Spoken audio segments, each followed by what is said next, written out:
லத்திகா, கண்ணா லட்டு தின ஆசையா, ஐ இந்த படங்கள்லாம் நடித்து பிரபலம் அடைஞ்சு பவர் ஸ்டார் ஸ்ரீனிவாசன் தன்னோட படங்களில் சில காட்சிகளுக்காவது நடித்து தருமாறு கேட்டுக்கிட்ட காலம் எல்லாம் உண்டு. இந்த நிலையில் இப்போ கிளம்பிட்டாங்கயா அப்படிங்கிற படத்தில் நடிச்சிட்டு வர்றாரு.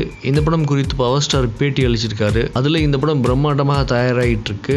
இதில் 5000க்கும் மேற்பட்ட கலைஞர் நடிச்சிருக்காங்க. 250க்கும் மேற்பட்ட இடங்களில் படமாக்கப்பட்டிருக்கு. முதலமைச்சராக நடிக்க வேணும் அப்படிங்கிறது என்னோட நீண்ட நாள் ஆசை இந்த படத்தின் மூலம் நிறைவேறியிருக்கு. குடும்பத்தோட பார்க்கும் வகையில் உருவாகி இருக்கும் இந்த படம் தீபாவளி அன்னைக்கு வெளியாக இருக்கு. இந்த படத்தை போலவே நானும் அரசியல் கட்சியை தொடங்கி மக்களுக்கான நல்ல திட்டங்களை செயல்படுத்த வேண்டும் அப்படிங்கிறது என்னோட நீண்ட நாள் ஆசை அப்படின்னு நம்மளோட பவர் தெரிவிச்சிருக்காரு. நம்ம ஏதாவது கண்ணா பின்னான்னு பேச போய் அப்புறம் பத்திரிக்கைக்காரங்க அதை வந்து கண்ணா பின்னான்னு எழுத போய் கொஞ்சம் நிதானமா பேசிட்டு போயிடலான்னு தான் வந்தேன். பாப்பாலாம் வந்திருக்கா, நைட் சாப்பாடு இருக்கு.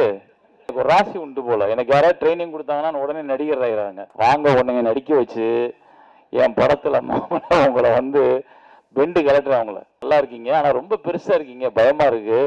சாதாரணமா ஒரு டவுன்லோட் பண்ணி ஒரு திருட்டு.dvd.comலையும் தமிழ்கன்.comலையும் பார்த்துட்டு போயிட்டா அப்ப இந்த டெக்னீஷியன் நாளைக்கு இன்னைக்கு நீங்க சந்தோஷமா பாக்குறீங்களே, தயா தமிழினம்னு சொன்னா கை தட்டுறோம்.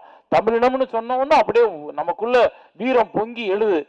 ஆனா அந்த தமிழினம் தான் இந்த வேலைகள் எல்லாம் பார்த்துட்டு இருக்கு. இலங்கை தமிழர்களுக்காக நாங்கெல்லாம் இங்க திரையுலகமே குரல் கொடுத்துருக்கோம், திரையுலகமே உட்காந்து போராடி இருக்கோம். அதுக்காக நாங்க எங்கே இல்லாமோ எங்களோட எல்லாத்தையும் இழந்துட்டு போய் போராடி இருக்கோம். ஏன்டா இதெல்லாம் பண்ணோம்னு கொஞ்சம் அருவருப்பா தான் இருக்கு, கஷ்டமா இருக்கு.